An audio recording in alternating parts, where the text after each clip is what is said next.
جی next question ہے، اگر کوئی عورت پلکنگ نہ کرے لیکن آئی بروز کو شیپ دینے کے لیے سائڈ کے بالوں کو سکن کے رنگ کی طرح ڈائی کر لے تو کیا یہ حلال ہے؟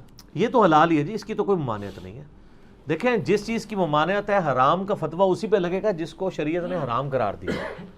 وہ صحیح بخاری اور صحیح مسلم کی متفق علیہ حدیث ہے کہ سیدنا عبداللہ ابن مسعود رضی اللہ تعالیٰ عنہ کہتے ہیں کہ اللہ تعالیٰ نے لعنت فرمائی ہے ایسی عورتوں پر جو گندواتی ہیں یعنی ٹیٹو بناتی ہیں، یعنی جسم میں کھدائی کرا کے سیاہی ڈال کے نشان بنانا، جس طرح کئی فٹ بالرز نے بنائے ہوتے ہیں اور افریقن لوگوں نے، آپ نے دیکھا نا، انہوں نے ٹیٹو بنائے ہوتے ہیں، یہاں پہ بھی لوگ یہاں پہ بنوا لیتے ہیں ٹیٹو اس طریقے سے۔ اور دوسری چیز فرمائی، ان عورتوں پہ لعنت ہے جو چہرے کے بال اکھاڑتی ہیں۔ ظاہر ہے اب چہرے میں ایک ہی بال ہیں جو عورت اکھاڑے گی تو لعنت ہے، اور وہ یہی والے بال ہیں، کیونکہ یہ بال اور یہ بال تو اس کے اگتے نہیں ہیں، اور اگر یہ بال اگ آئیں تو اس میں عورت پہ واجب ہے کہ یہ بال اکھاڑے گی، اس پہ پھر دوسری حدیث اپلائی ہو جائے گی۔ بخاری اور مسلم میں حدیث ہے، ان عورتوں پہ لعنت جو مردوں کی مشابہت کرتی ہیں، اور ان مردوں پہ لعنت جو عورتوں کی مشابہت کرتے ہیں۔ تو چونکہ عورت کی اب داڑھی نہیں ہوتی، تو اگر اس کی داڑھی نکل آئے تو اب اس کے لیے ضروری ہے کہ اس کو اکھاڑے، یا اس کے لیے ایسی کریم استعمال کرے کہ وہ بال جھڑ جائیں تاکہ اس کی مردوں سے مشابہت نہ ہو۔ اور اسی میں امپلائڈ ہے کہ مرد نے داڑھی رکھنی ہے تاکہ اس کی عورتوں سے مشابہت نہ ہو، لباس میں بھی، گیٹ اپ میں بھی، ہر لحاظ سے۔ تو دوسری وہ عورت جو چہرے کے بال اکھاڑتی ہے، اور تیسری وہ عورت جو دانتوں میں گیپ بنواتی ہے خوبصورت دکھنے کے لیے، یعنی نبی اسلام کے مبارک زمانے میں یہ سارے معاملات چلتے تھے۔ یہ حدیث عبداللہ ابن مسعود نے بیان کی، بخاری مسلم دونوں میں آتا ہے۔ تو ایک عورت ان کے پاس حاضر ہوئی، اس نے کہا کہ میں نے سنا ہے کہ آپ یہ کہتے ہیں کہ اللہ نے لعنت فرمائی ہے ایسی عورتوں کے اوپر، تو میں نے تو پورا قرآن پڑھا ہے، مجھے تو کہیں نہیں ملا یہ چیز۔ ہائے ہائے ہائے ہائے، سر وہ پاکستانی عورت نہیں سی نا عاشق رسول، جو نہ دی عاشق رسول، نہ قرآن پڑھا نہ حدیث پڑھا، عاشق رسول۔ اس نے واقعی قرآن پڑھا تھا، اس کا بہت بڑا کلیم تھا۔ ہمارے تو حکمرانوں کا یہ حال ہے کہ قرآن کو حدیث کہہ کے، حدیث کو قرآن کہہ کے بیان کر رہے ہوتے ہیں، اور کئی چیزیں قرآن حدیث میں ہوتی نہیں ہیں اور وہ کہتے ہیں اللہ نے فرمایا ہے۔ ٹھیک ہے، میں آپ کو سائملٹینیس کنٹراسٹ بتا رہا ہوں۔ اور اس عورت نے آ کے صحابی کو کہا کہ جی میں نے قرآن پورا پڑھا، اس میں تو کہیں نہیں لکھا ہوا۔ تو انہوں نے فرمایا تم نے قرآن غور سے نہیں پڑھا، قرآن میں کیا تم نے یہ آیت نہیں پڑھی، وما آتاکم الرسول فخذوہ وما نہاکم عنہ فانتہوا، جو رسول اللہ دیں وہ لے لو، اور جس سے رسول اللہ صلی اللہ علیہ وسلم روک دیں اس سے رک جاؤ۔ حالانکہ یہ آیت تعویل خاص کے اعتبار سے مال غنیمت کے بارے میں تھی، لیکن سیدنا عبداللہ بن مسعود رضی اللہ تعالیٰ نے اسے جنرلائز کیا۔ تو انہوں نے کہا یہ آیت پڑھی ہے نا، تو میں نے رسول اللہ صلی اللہ علیہ وسلم سے خود سنا ہے کہ ان عورتوں پہ لعنت جو یہ تین کام کرتی ہیں، تو گویا اللہ ہی نے لعنت کی ہے نا۔ جب رسول اللہ صلی اللہ علیہ وسلم کوئی بات دے رہے ہیں، وہ اپنی مرضی سے تو نہیں دے رہے، نبی شریعت ساز تو نہیں ہوتا، شریعت تو اللہ کی بنائی ہوتی ہے، نبی تو اللہ کے اذن سے وہ شریعت پبلک تک پہنچا رہا ہوتا ہے۔ تو اس عورت نے آگے سے کہا کہ آپ کی بیوی بھی یہی کرتی ہے۔ یہ آخری حال ہوتا ہے نا کسی کے بارے میں، آپ پرسنل اٹیک۔ تو آج بھی اگر کوئی آپ پہ پرسنل اٹیک کرے تو غصے نہ ہوا کرے، کرنے دیں، کیا فرق پڑتا ہے؟ صحابہ کرام پہ بھی لوگوں نے کیا، اور نیکوکار لوگوں نے کیا، یہ نیکوکاری تھی نا عورت۔ تو انہوں نے آگے سے کوئی غصہ نہیں کھایا، انہوں نے کہا جاؤ اندر میری بیوی کو دیکھ لو جا کے۔ ان کا تمہاری بیوی بھی ایسے ہی کرتی ہے نا، یعنی وہ بھی پلکنگ کرتی ہے۔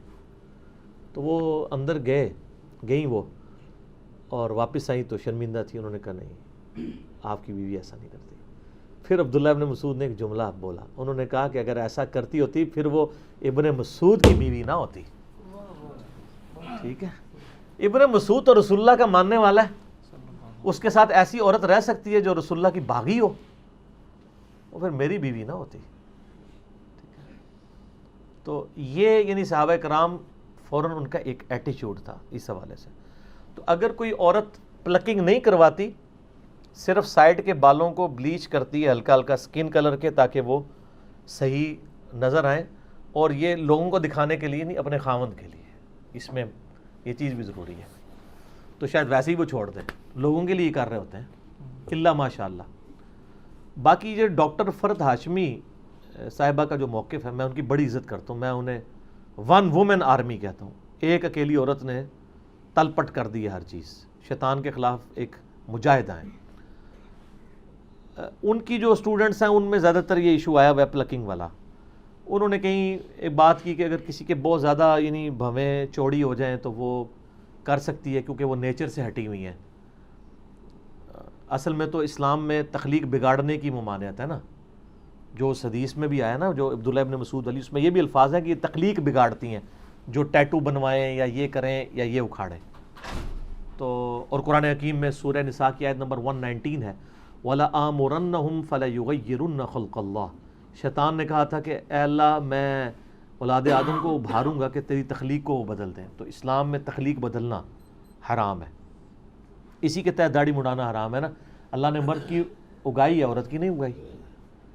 تو البتہ کچھ چیزیں تخلیق بگاڑنے میں ہی فطرت ہے، جیسا کہ زیر ناف بال یا بغلوں کے بال یا ناخنوں کا کاٹنا.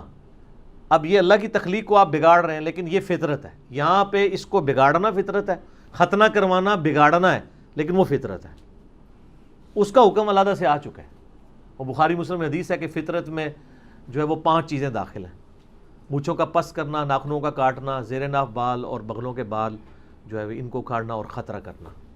وہ ایک الگ سے ایک مسئلہ ہے. لیکن یہاں پہ جو مسئلہ ہے نا کہ اگر کوئی بلیچ کروا لیتا ہے وہ تو بالکل ٹھیک ہے، اس کو اکھاڑے نا. تو وہ میں فرد ہاشمی صاحبہ کا بتا رہا تھا کہ انہوں نے اس طرح کو بات کی کہ بہت چوڑے ہوں تو وہ کاٹ لیں تو خیر ہے. اب وہ اس کا نتیجہ یہ نکلا ہے کہ جو ہمیں خبر ہے فزیکلی کہ وہاں پہ ساروں نے ہی سمجھ لیے کہ ہمارے چوڑے ہی ہو گئے ہیں. ورنہ تو ہونا چاہیے آپ گوروں والا ایک طریقہ اڈاپٹ کریں کہ آپ کہیں جی ہم نے 1000 عورتوں کے اوپر فزیکلی یہ پرفارم کیا ایکسپیریمنٹ کہ عورت کے جو بھووں کی آئی بروز کی چوڑائی اتنی اور اتنی موٹائی ہونی چاہیے، تو یہ ہمیں ایک سٹینڈرڈ ملا ہے. اس سے جس کا ہٹے وہ آگے پیچھے کر سکتا ہے. ہر کسی کو یہی نظر آ رہا ہے. اور عجیب جو ہے وہ جننیاں بنی ہوئی ہوتی ہیں، ٹھیک ہے نا، خام خواہ. اور پھر یہ بھی لوگوں نے دماغ میں ڈال دیا کہ جس نے ایک بار کر دیا ہے تو وہ پتہ نہیں اب دوبارہ نہیں. میری وائف تو شادی سے پہلے نہیں کرتی تھی، ایک آدھ دفعہ اس کی سہیلیوں نے زبردستی اس کے ساتھ یہ معاملہ کیا تو شادی کے بعد آج 14 سال ہو گئے، کوئی فرق نہیں پڑتا. ایویں خام خواہ یعنی لوگوں کے دماغ میں ڈالا ہوا ہے. تو وہ بلیچ کر لیں اس سے بہتر ہے. بلیچ کرنے میں کیا ہوتا ہے کہ صرف وہ کلر چینج ہوتا ہے اسکن والا، بال ادھر ہی موجود ہوتے ہیں لیکن دیکھنے میں نظر نہیں آ رہے ہوتے. تو یہ بھی یعنی ایک آئی بروز کو شیپ دینے کا ایک طریقہ ہے، لیکن یہ جائز طریقہ ہے کیونکہ اس میں آپ بال اکھاڑ کوئی نہیں دیں. تو لہٰذا شریعت کا جو فتویٰ ہے نا وہ اس سے اٹھ جائے گا. فتویٰ لگانے کے لیے منوان ویسی چیز ہونا ضروری ہے. اور یہاں پہ میں ایک ضمناً ایک بات بتا دوں، صحیح بخاری اور صحیح مسلم میں حدیث ہے کہ نبی صلی اللہ علیہ وآلہ وسلم نے بالوں کی جو چٹیا ہے نا، یعنی اس میں پرانگدہ، بالوں کا پرانگدہ کرنے سے بھی منع فرمایا ہے. یعنی کوئی عورت بالوں کا پرانگدہ نہیں کر سکتی. جو چٹیاں بناتے ہیں نا تو عموماً ہماری عورتیں تو جو بوڑھی عورتیں ہیں وہی استعمال کرتی ہیں. یعنی انہوں نے وہ اون کا یا وہ دھاگے کی بنی ہوئی ایک چٹیا ہے وہ ساتھ جوڑ لیتے ہیں، وہ تو بالکل جائز ہے. لیکن عورت کے بالوں میں عورت دوسری عورت کے بالوں کا کرنا یہ حرام ہے. یہ چونکہ اکثر لوگ مسئلہ پوچھتے ہیں تو میں ضمناً بتا دیا کہ جس پرانگدے کی ممانعت آئی ہے احادیث میں وہ بالوں کا ہے. بلکہ صحیح مسلم حدیث ہے کہ حضرت معاویہ رضی اللہ تعالیٰ عنہ جب شام سے مدینہ شریف آئے تو انہوں نے ایک خطبہ دیا. اس میں انہوں نے ایک بہت بڑی چٹیا اپنے ہاتھ میں اٹھائی تھی. انہوں نے کہا کہ لوگوں تمہارے علماء کدھر چلے گئے ہیں؟ کیا رسول اللہ صلی اللہ علیہ وسلم نے ان چیزوں سے منع نہیں کیا تھا؟ اور میں دیکھ رہا ہوں کہ تم لوگ یہاں پہ مدینہ شریف کے اندر یعنی باقاعدہ اس کو یعنی یوز کیا جا رہا ہے. تو یہ باقاعدہ انہوں نے اس کو کنڈیم کیا کہ نبی علیہ السلام نے اس چیز کی ممانعت فرمائی ہے.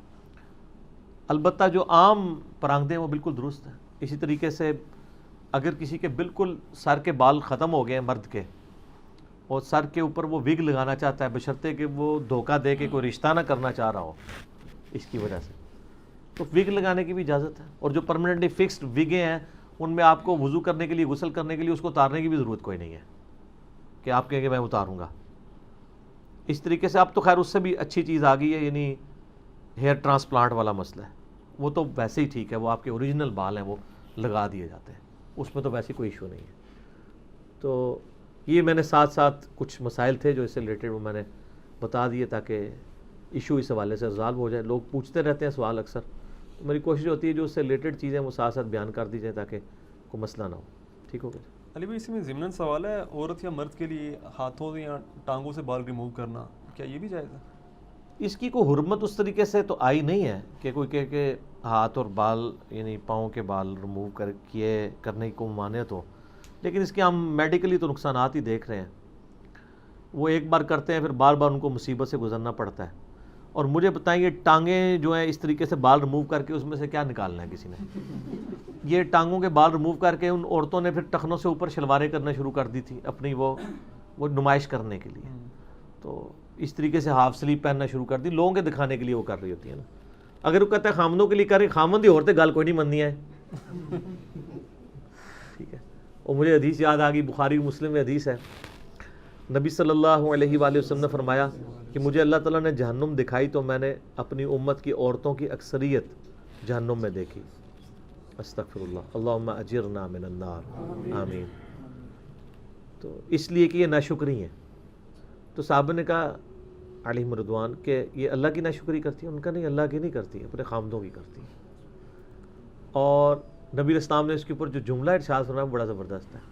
آپ فرمایا ان عورتوں کا یہ حال ہے اگر پوری زندگی ان کا مرد ان کے ساتھ حسن سلوک کرتا رہے اور کبھی کوئی مسئلہ چھوٹا سا بھی مس ہینڈل ہو جائے تو یہ کہتی ہیں جب سے تیرے پاس آئی ہوں میں نے سکھ کا ایک دن بھی نہیں دیکھا. یہ نبی اسلام نے ارشاد فرمایا اور بخاری مسلم دونوں میں یہ حدیث ہے. تو اچھا یہ حدیث آپ یاد رکھیں، آپ کو بڑا مزہ آئے گا. میری بیوی جب میرے ساتھ لڑ رہی ہوتی ہے تو میں فوراً یہ حدیث یاد کرتا ہوں اور مسکراتا ہوں. تو وہ پوچھتی ہے کیوں؟ میں نے کہا مجھے وہ نبی اسلام کی بات یاد آ گئی. آپ نے فرمایا تھا کہ یہ عورتیں ایسے ہی کہتی ہیں کہ سکھ کا ایک دن بھی نہیں گزارا. تو بالکل وہ نظر آ رہا ہے. تو جب آپ یہ بات کرتے ہیں نا تو اگلے بندے کا غصہ ویسے ہی ٹھنڈا ہو جاتا ہے اگر وہ مسلمان ہے تو. ٹھیک ہے. تو اس حوالے سے یعنی ان چیزوں کو بھی دیکھنے کی ضرورت ہے. تو آپ کی بات کا جواب اس میں کور ہو گیا؟ جی جی جی ٹھیک ہو گیا. جی. اچھا اذان عصر کا وقفہ کر لیتے ہیں انشاءاللہ، باقی اذان عصر کے وقفے کے بعد انشاءاللہ.